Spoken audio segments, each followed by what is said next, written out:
Hello and welcome to today's Heartlift. We are in for a treat today, my dear Heartlifters. We have Miss Amy Julia Becker, and we are going to be talking about her just hot off the press, newly launched To Be Made Well, an invitation to wholeness, healing, and hope. And Amy hosts the Love is Stronger Than Fear podcast. And Amy Julia, as of 2.5 weeks ago, when I had a serious encounter with Jesus at 3 a.m. in the morning from 1 John 4, 7 through 21, where he says, perfect love casts out all fear. I don't think I understood what it meant to be loved by God. And I've been walking with him for over 4 decades. So I cannot wait to hear more of your story. And I can't wait to tune in to find out more about Love is Stronger Than Fear. I need it. Welcome, thank Amy you. Julia. It's great to be here. I'm really delighted to be talking with you today. Your book just came out. Give us, how was launch day for you? I am an author, and my listeners just are, so many want to be authors or are authors. And so I always try to hold the journey of becoming and being an author in hand with what we talk about too. So how was launch day for you? You know, it was great. So this, many months ago, we realized that we were planning a spring break trip as a family over the same week as the book launch. And my husband and I were like, I'm not sure that's going to work. Wow. But we have 3 kids, and 2 of them had 2 weeks off in March. 1 did not have any time off. Where do you live? Sorry? Sorry, say that again. What area? We live in Connecticut. That's right. I just read that. Oh my gosh. I can't believe I just asked you that. Our oldest daughter had 2 half days last week. So we decided that my husband would go to Florida early with the 2 who were off. And then on Tuesday, the book launched and Penny went to school, and I did like a slew of interviews, and I packed up and I picked her up from school, and we flew to Orlando and we went to Disney World, which seemed so appropriate. Like, what do you do when you publish your book? I'm going to Disney World. You won the Super Bowl. That's amazing. Yes, pretty much. So now that, my friend, I think is one heck of a way to launch a book. It really was. I mean, it was not actually by design, but it worked out great. That is so amazing. How old are your children, just for the audience? Yeah. So Penny is 16. Oh, William is 13, and Marilee's 11. What is your secret to the fountain of youth? Oh, gosh. I don't know. That is not flattery. That is really truth. I was not expecting you to say that. Wow. That's amazing. I love it. How were yours? I launched my first book when my twins were 14, 15. Yeah. So many moons ago. Yeah. So my first book, it's called A Good and Perfect Gift, came out in 2011. So Penny was 5. And then Marilee was an infant. I mean, yeah. Mm-hmm. So, and then I wrote it. I mean, each one takes a long time, probably in general, but especially and then there was one that came out in 2014. So, you know, they were kind of whatever that would be, 8, 4, and 1 or something. Yeah.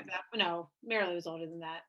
Anyway, and then no need to do math. Came out in 2018. Yeah, I'm a writer. I know. I say the same thing. Yeah, and then this one. So, you know, every 3 to 4 years, a book is able to emerge in the midst of this family situation.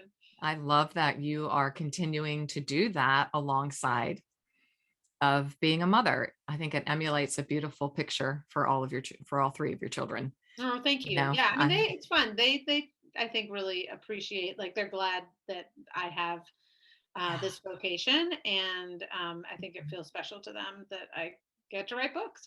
Yeah. Why this book? Why To Be Made Well? What a beautiful name. Every good, that one is just so amazing. Thank you. But To Be Made Well, what a beautiful, beautiful name. Yeah. You know, it's funny. We originally wanted the book to be called Made Well. But there's a clothing brand. There is. I was just going to say, I have ordered from that company. But I'm actually really glad, because it did shift it to Be Made Well, which allows for a lot, like, there's a resonance from a story in the Bible when Jesus says, "Do you want to be made well?" Like it's a question that Jesus it's one of my favorite questions. Right. Yeah, so I think there's that resonance. And then there's also this sense of what does it mean to be made well, right? Like, Mm-hmm. and have Yeah. we been made well? And are we being made well? I mean, there's a lot that There's even there's title. a Yeah, journey in it, because the word be is twofold to me. It's active, but yet it's who we should, right. we just need to be, Yeah. So I love it so much. Why that book right now in your Yeah. life? So in some ways, this book has been in the making, I mean, for many, many Mhm. years, whether that is tracing back to even an experience in high school that I write about in the introduction, where Yes. I had a paralyzed stomach that, How on earth? Share with right. everyone. I mean, I have a paralyzed esophagus. It does not work anymore. It's called Mm, achalasia. So when okay. I read that, I went, "Oh, please don't." It's like, Yeah. no, one paralyzed organ is enough. Right. Well, How does that thankfully my stomach happen? is no longer paralyzed. So, Praise be it to was God. not a permanent condition, although it was true for years. And Hmm. really there's no medical explanation. I mean, it might be that I got a virus that prompted a shutdown, but I think there was more of a mental and emotional component to it where I think I really didn't know how to feel. I knew how to do and Wow. I knew how to perform and achieve, and I didn't know how to feel.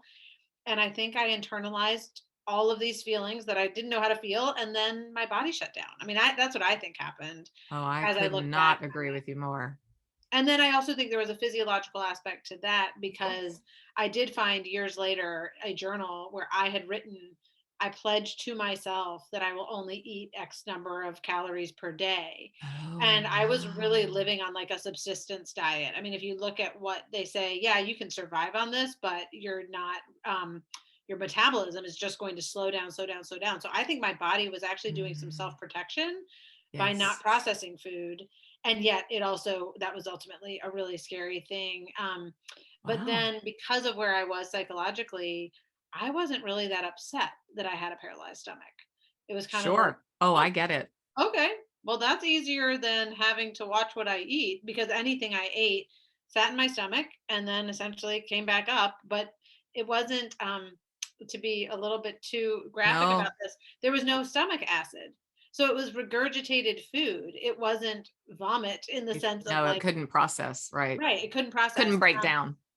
Yes. So that experience over the course of many My years goodness. was an early opportunity for me to think about what it means to live not just in a body, but a body that is connected to mind, emotion, spirit. So kind of put that on a Wow. shelf. That was not something I was like going to write a whole book about, but it was definitely the beginnings of this book if I look back on it now. And When did the vowing, promising, writing in your journal? So at six, like what age were you at that point? 15, Okay. Okay. yeah, 15. That's just peer pressure or.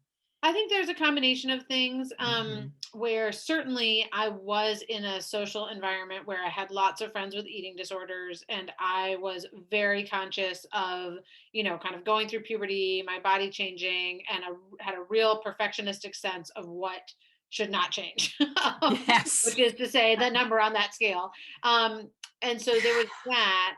I also was at boarding school, so I was away from home, which on the one Oh, hand meant that I had a lot more control over what I was eating. I didn't have anyone saying, sure. "Really, an apple for dinner? Right. Something wrong here." Um, Right. but I also, my dad was a compulsive exerciser and he ate a lot of calories, but he only ate dinner. So there was definitely some like home stuff where it was A like, little dysmorphic, right? yes. So there Yeah. was a lot of different, I think, So contributing you factors. watched that. In other words, like one thing we say here in our community is more is caught than taught. And Yes, I'm a huge pound the table absolutely. over the atmosphere, the emotional, mental, relational, spiritual atmosphere in which we are reared, Yeah. and how much we just soak in Totally. subconsciously. Totally. So Okay. I think I, Okay. Thank not you for only sharing. soaked in some physical stuff, but also that emotional piece of like, and if I'm feeling sad or angry or or hurt, I didn't even have that language, much less the ability to express that. And Yes. so I think all of those things together really combined in such a way that I ended up with what was both a physiological paralysis and Mm-hmm. a psychological eating disorder. And it was Mm-hmm. really hard to, they Yeah, you weren't, can. they were inseparable, So, yeah.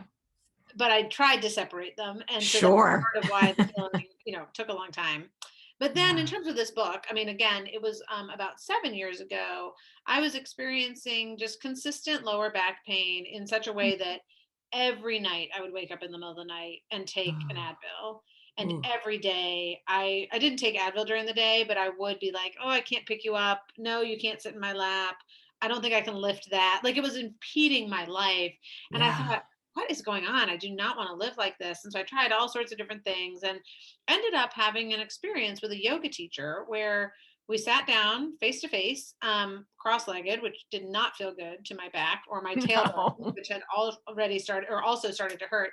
Um, and I told her, I think there's something that is out of alignment in my body. So I thought yoga might be able to help. And she said, Mm. anytime I hear the word alignment, I think about your life and not about your body. Wow. And I started talking, and we never moved. I mean, we did not move for an hour. I just Oh, talked I believe about it. feeling like I was losing my identity and I couldn't keep up with actually any writing work because I had these 3 children and my husband had a big job and I was just like losing myself. And over the course of that hour of talking, my back, I mean, it was a freedom, it was a healing. But I was very Wow. confused as a Christian. Yes. I was confused for a couple reasons. Like Thank you one, for your honesty. I can't yeah, thank you like as a enough, Amy Christian, I was like, Julia. what just happened? Because I'm talking Exactly. with this person about who is a yoga teacher. We A didn't even yoga do yoga. teacher. Like, what's going on? And then also I was confused because I was like, but I'm not any better. My life is still a mess. And Right. I said that to her and she said, for healing to happen, you don't need to figure everything out, but you do need to acknowledge the source of the pain.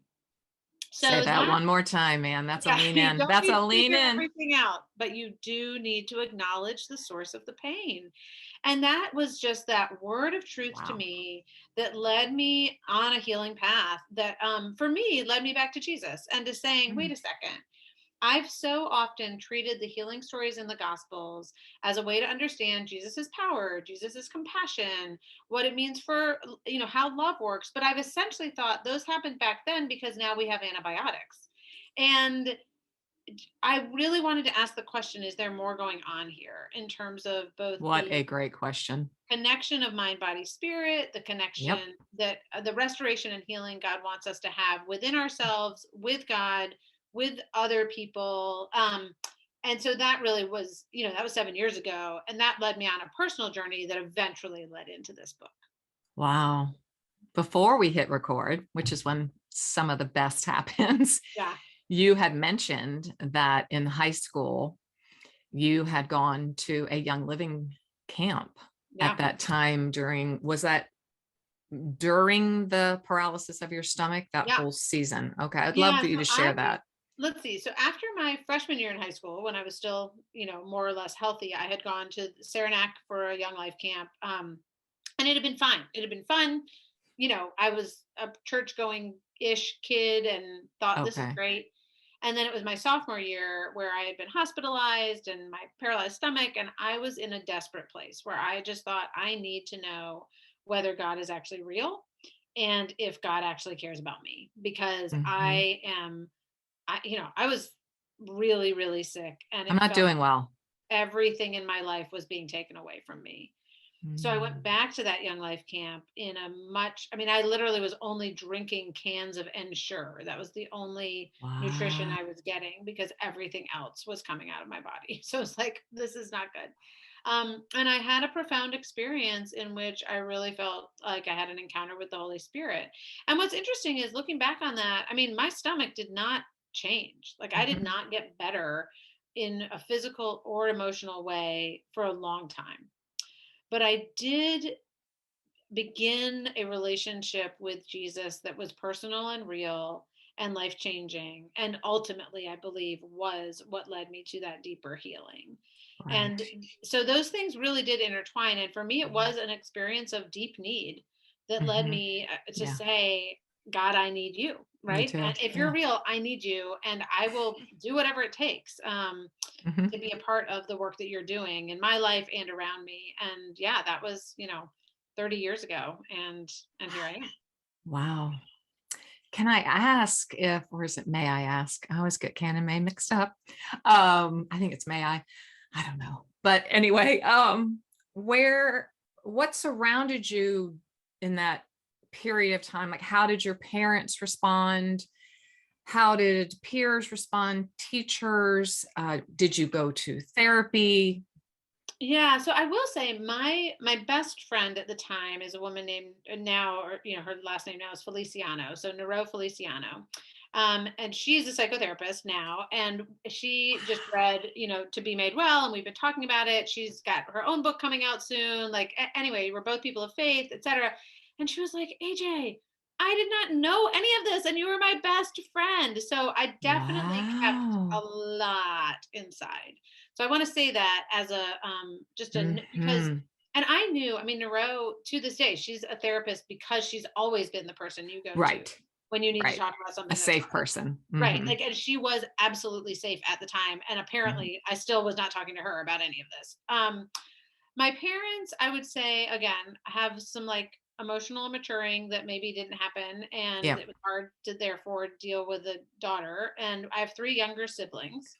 My dad worked. You're the oldest? I'm the oldest of 4 girls. Oh my. Yeah, my dad, we lived in Connecticut, but my dad worked in Manhattan. And so my dad, when I say compulsive exercising, he exercised for about an hour twice a day, 7 days a week. And so there was just a sense of, not only was I seeing the compulsive exercising, but also he was not very present because he also worked in Manhattan and commuted. So, right.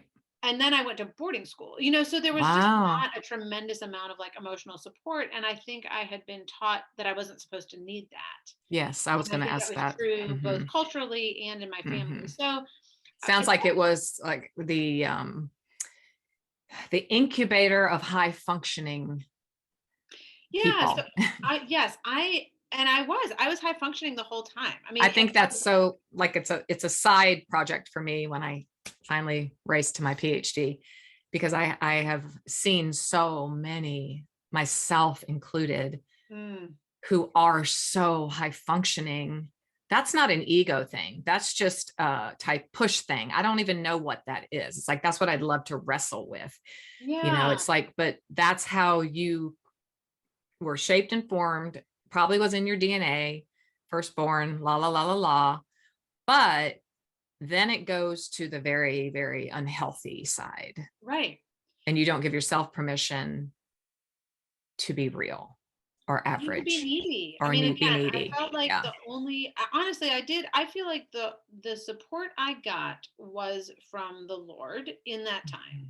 Wow. And I'm really grateful for that. But even I remember being kind of taken to see therapists, which again, if I look back on it, I'm like, my parents did not resist that. And yet they also weren't like, I'm sure this will help. So I saw a lot of therapists like once or twice. And then I would be like, yeah, it's not helping. I hear that. Yeah, I see that a lot. Yes. And I remember feeling really protective of my family in those sessions where I was like, why are you asking me those questions about my dad? So it was very much like, no, we're not going. You feel dishonoring. Like, I women my age in the 60s and 70s, that's still to this day are like, oh, I mean, she was a good mom. And I'm like, this is not a question of love. Right. It really isn't, but it's so difficult. Yeah. Because we so want to honor our parents. And no matter what. I really wanted and thought that my worth came from being perfect. I really did. Like, and so, throughout this time, once my weight was stable enough that I didn't need to be in the hospital, I just started telling people, because people asked all the time, like, are you still sick? Is everything okay? And I literally be like, I still throw up occasionally, but my weight is stable. Everything is fine. And it's like, by occasionally, I mean every meal. So it's like, I'm not fine at all. I'm terrible. But right. But you would and never have given yourself permission to do that, I would assume. I also think that this is, I'm sure, true for many people you talk with.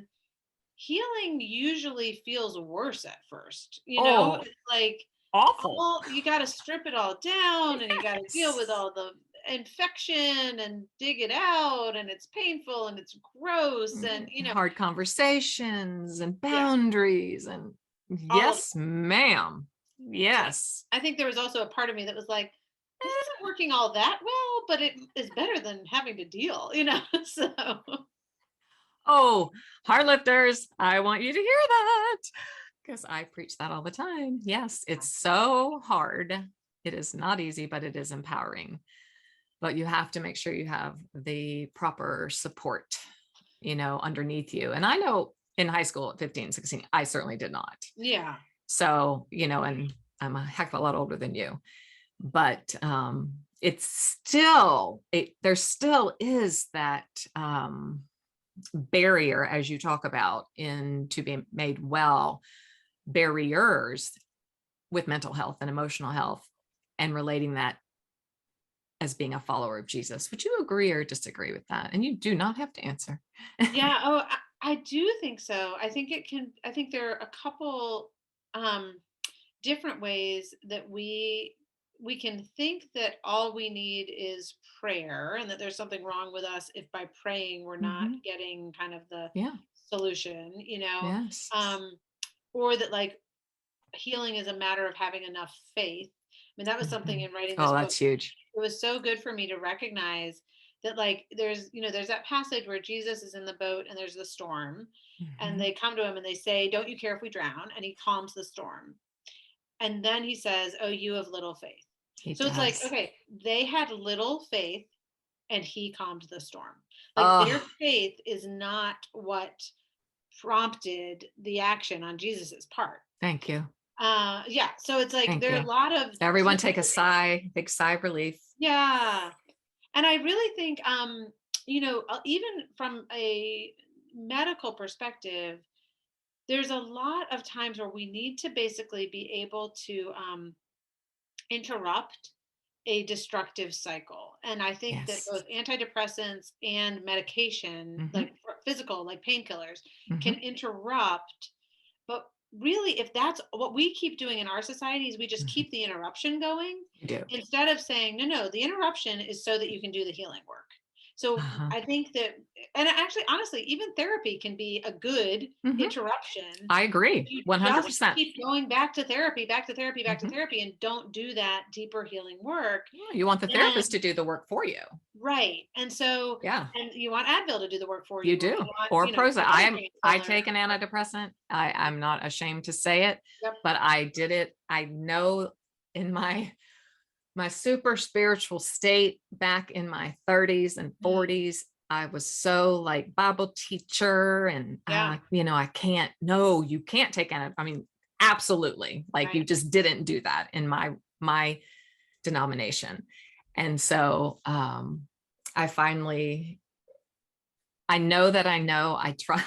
really did everything I could. And then in a very serious situation, I thought, I'm not going to get through this one. Right.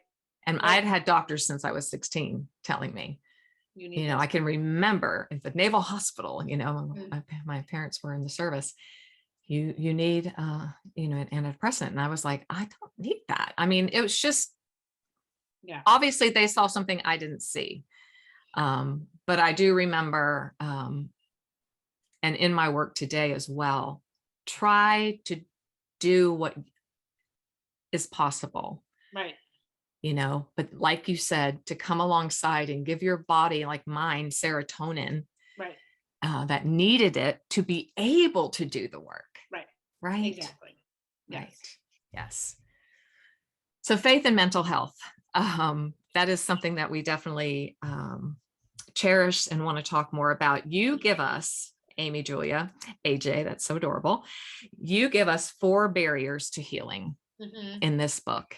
And I am so excited to talk about them. So barrier of distraction, the barrier of shame, the barrier of anxiety, the barrier of status. Yeah. So can you just give us a little morsel from each. Yeah, will do.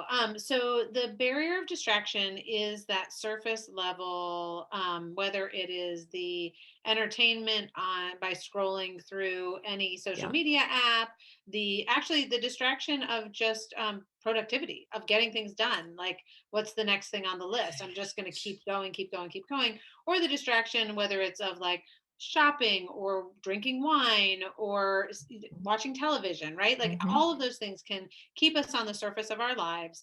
And they are not necessarily bad in and of themselves, but when they keep us from paying any attention to the deeper work that God often wants to do, then they can be a barrier to healing. Often, I think the reason we distract ourselves as much as we do is so that we don't experience a sense of shame.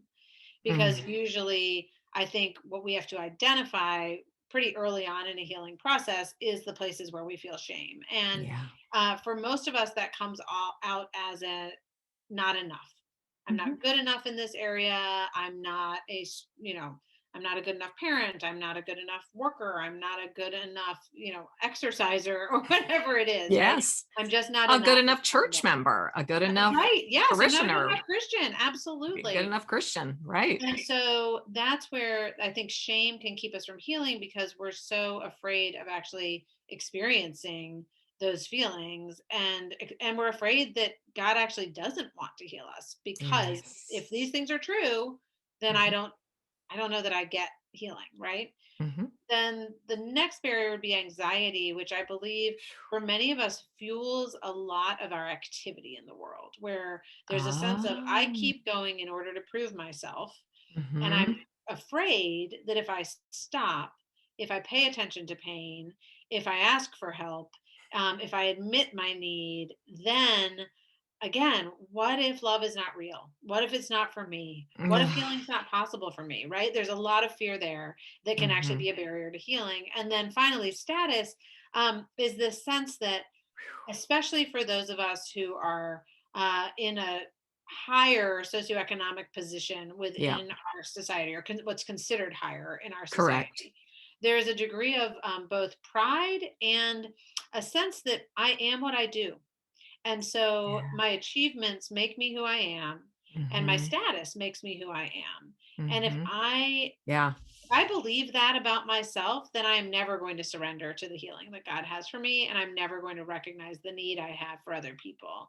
So all of those things, I think, are barriers to healing. The one thing I'll say before we maybe talk more about them is that none of them are barriers that are big enough for God not to be present in them and able to work even when they're very present with us. So it's not as though I need to become someone who's like really good at attending and, I'm conquered my shame and my fear and I'm so humble now. Like it's not like we got to go through all that in order for Jesus to be present and want to heal us. But I think it can be really helpful, nevertheless, to actually name those different barriers and recognize how they might be operating in our own lives to help us avoid, ignore, or distract ourselves from the very real pain that I think most of us are experiencing, both personally and on a social level. Why do you think we do that? And you are a Princeton graduate, theological seminary graduate. Well, I'm so curious. I know that I have read it, but just remind everyone what your degree was in.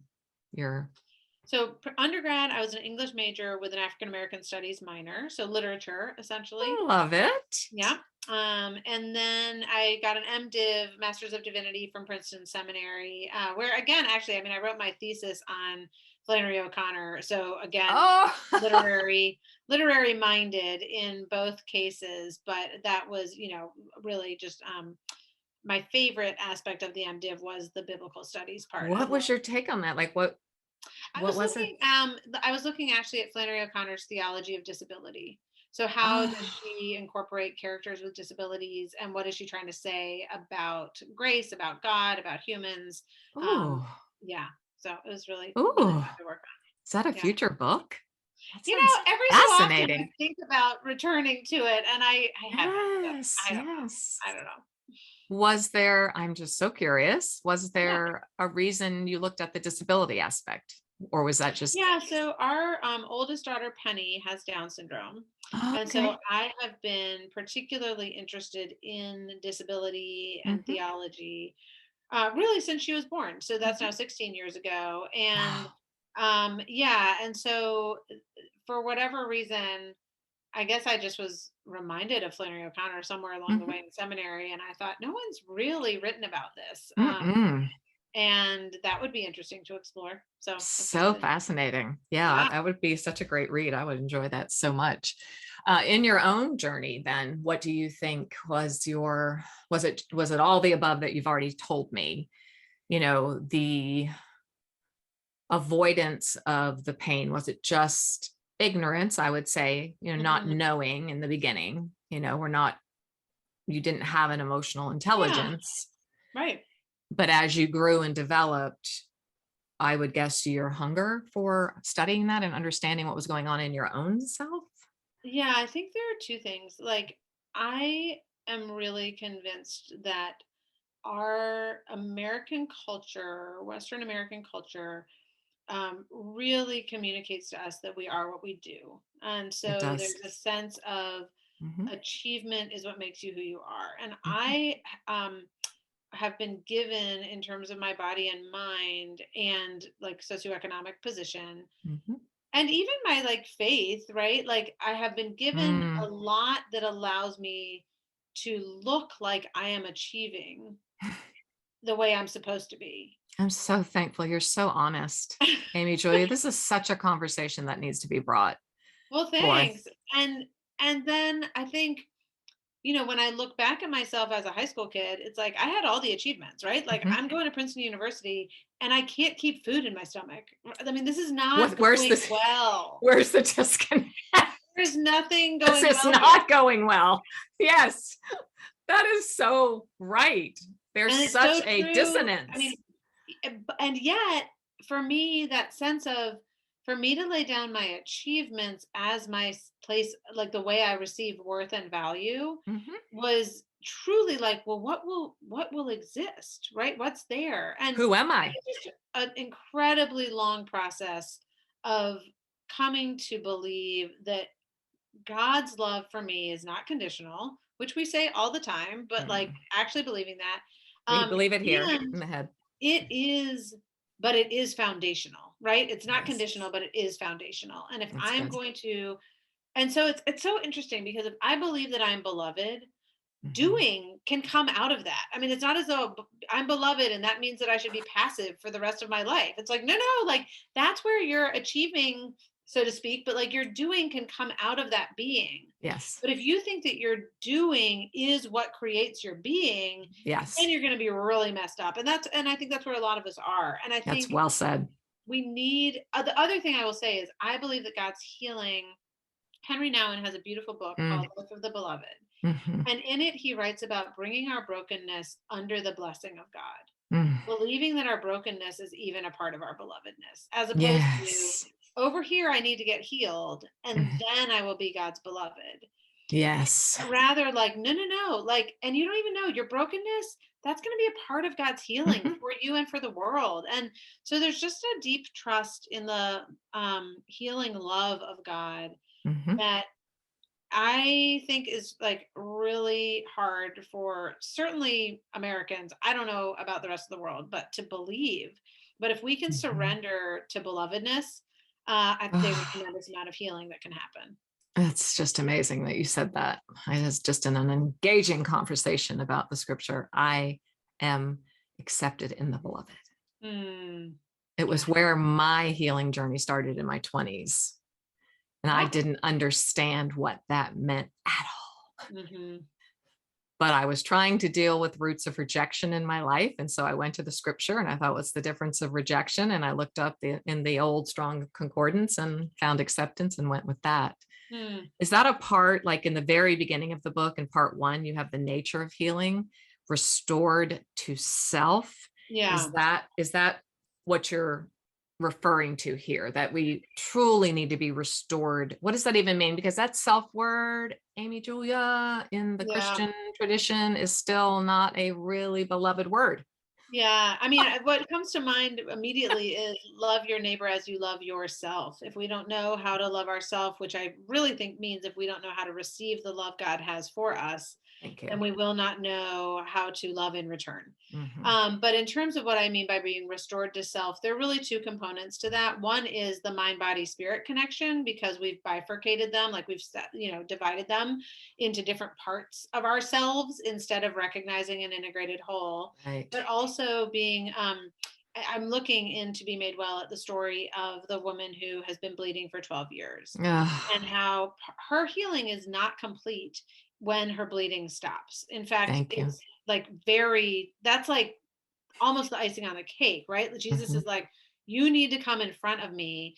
And she's afraid and she doesn't know why. Oh, right. And then when she gets there, it says that she's trembling with fear and she tells him the whole truth. Mm. So we don't know exactly what she says, but we know she spills a lot of information about a really hard past and a shameful past. Mm. And then Jesus says, daughter. Daughter. Oh, it's And got chills. that word is a claiming of her. And it is a claiming of her as a beloved child. It's in the context of Jairus, who is a synagogue ruler who has come to Jesus right immediately. I mean, Jairus is standing there, Yeah. and Jairus has come to Jesus on behalf of his daughter. Yeah. So this man is begging Jesus for help out of love for his daughter. So when Jesus calls this woman daughter, he's saying, this is how beloved you are. So that's what I mean by restored to self, right? Like there's a sense of a an integrated restoration, mind, body, spirit, but also being restored to a sense of ourselves as the beloved. Oh, I just want everyone to get this book, please. Thank To be, you. oh my gosh, I'm going to pour over it. I'm taking it on the plane when I fly out of here on Sunday. And I just want everyone to really spend time in what you just said, daughter. Yeah. We definitely have some guys on here, so I will just say son. Yeah. Right. No, and I think actually, I mean, this is, I'll say Mm-hmm. one of the chapters in the book is about the familial language that Jesus uses. And one of the things I learned while researching this book is that Jesus only prays to God as Father and insists that his disciples do the same. Never, not once in the Old Testament is God prayed to as a father. You get an image of God as a So father, true. but never in prayer. And in the New Testament, that's essentially it's exclusively how Jesus Our does it. Father.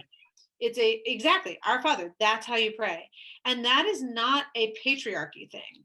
That is you are part of the family thing. Yes. The same God who is Father is also the one from whom we are born again, right? Like that sense of God as a mother is right there. So the insistence on Father is the insistence on being in a relationship with God where God's primary role is loving parent, not king, judge, ruler, etc. And it doesn't mean that God is not a king or a judge, or those are bad understandings. And yet, if we don't primarily understand God in the role of parent, loving parent, and ourselves as beloved but needy and dependent children, then we're not going to understand who we are. We're not going to understand who God is, and we're not going to be able to participate in that healing work. It's so true. I was, and I know I need to let you go. When I was looking through 1 John 4 again today, 7 through 21, and I looked at, I know and believe God's love for me. And I took love out again, and then perfect love casts out all fear. And I took out those two loves, and they're both agape, of course. And we're well aware that's a brotherly love. It's love, right? It's a familial love. Yeah. But when I started doing my words under the words, which I love to do, it actually can mean love feast. As if you're being invited into a home for sobremesa, for a sitting at the table and feasting. Right. And that image was so healing for me today. I just had to add that because I thought, come to the love feast. Right. And I would love to know, how are you doing now? How are you doing today physically? Are you still attuned to how important that is? How are you doing?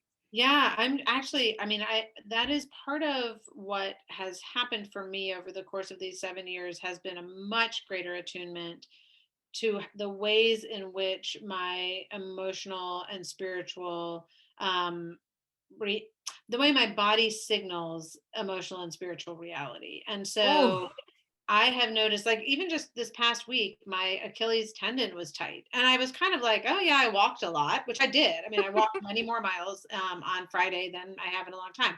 So I was dismissive of it. mhm. And thankfully, there was just this little prompt to be like, might my body be communicating something to me? So good. And I really was drawn to um, the idea of being rooted and established in love, like that kind of Oh, grounded. grounding. Yeah. And I was thinking about how there was this situation just this past week that I was really anxious about. And I was letting that anxiety be my nourishment. And Yeah. so my Achilles, literally, I was running. I was taking a run and I was like, my Achilles is really tight. And I just prayed that whole run that I would be rooted and established in love and not in fear, not in anxiety. Oh, And good. honestly, like, there was a healing that happened Oh my in that. goodness. And I will say, on my website, I do have kind of like what I call body prayers Yes. and some examples of how, when we're, feeling tension in our shoulders and necks, Hmm. how we can Hmm. bring prayer into our bodies, and how we can bring Hmm. our bodies to God in prayer and allow the things that are going on in our bodies to be indications of a deeper emotional or spiritual reality. And it doesn't always mean, like in my case, I was within a few hours my Achilles was better, but Hmm. that's not always what happens. No, but I I think don't. they're completely related though. Exactly. And I And so appreciate you trying bringing to that to us. learn how Hmm. to pay attention to our Hmm. bodies, and trust that God is present with us in our bodies, and that might be leading us into some other ways of understanding, it seems really important to me. And it's something that I practice regularly now, with Beautiful. great gratitude. Beautiful. We will check out those body prayers. You're talking to a dancer, danced my whole life. So movement is very important to me. And I Yeah. actually was thinking about it a lot today that I want to start adding simple movements of dance Mm. because that brought me such joy Yeah. in my life, probably because I watched Julianne and Derek Huff step into the movies. And I was just like, Aw. I miss dancing. But I thank you so much, Amy Julia. And your words are going to be just stay with us and speak to us and help us to live a more meaningful life with a body that embodies us well, right? Mm. Well, thank you so much for having me. It's been really great to talk with you about all of these things. I so appreciate it. You are so welcome.